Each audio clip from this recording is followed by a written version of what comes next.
কোরআন শরীফের আয়াতও দেখতে পাই না। কোরআন শরীফে বলা হচ্ছে যে তুমি তোমার ইমাম সহ আসো, ইমাম সহ ডাকা হবে।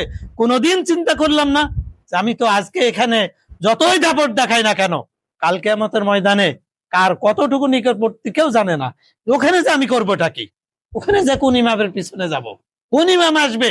আল্লাহ রাসূল বলছেন যে লা ইয়াজালুল ইসলাম আজিজা ইল্লা ইসনা আশারা খলিফা কুল্লুহুম মিন কুরাইশ। যতদিন এই 12 জন ইমাম থাকবে ততদিন পর্যন্ত ইসলামের কোনো পতন হবে না। তাহলে ওই 12 জন ইমামকে, এর 12 জনই হবে কুরাইশ বংশ থেকে। তাহলে আমরা যদি খিলাফতের সিলসিলা দেখি, তারা কি সকলে কুরাইশ বংশ থেকে ছিল? কখনোই ছিল না। বুঝতেই পারলাম না খিলাফত আর ইমামতের আদর্শ পুরাটাই আলাদা। খলিফা মানুষ তৈরি করে, ইমাম আল্লাহ তৈরি করে, ইমাম রাসূলুল্লাহ তৈরি করে। খলিফা একাধিক হতে পারে, যাকে ইচ্ছা তাকেই খলিফা বানাতে পারেন, কিন্তু ইমাম যাকে ইচ্ছা তাকে বানানো যায় না। ইমাম হচ্ছেন রাসূলের উত্তরসূরি।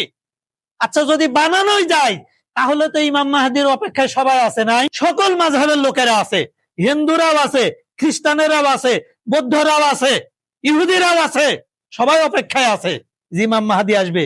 এক একজন এক এক নামে চিনে, কিন্তু তিনি হচ্ছেন ইমাম মাহদি। একজন বানায় নেন দেখি। পৃথিবীতে এতগুলা দেশ আছে, জাতিসংঘ আছে, ওআইসি আছে, কত সংগঠন আছে, বানায় নেন একজন ইমাম।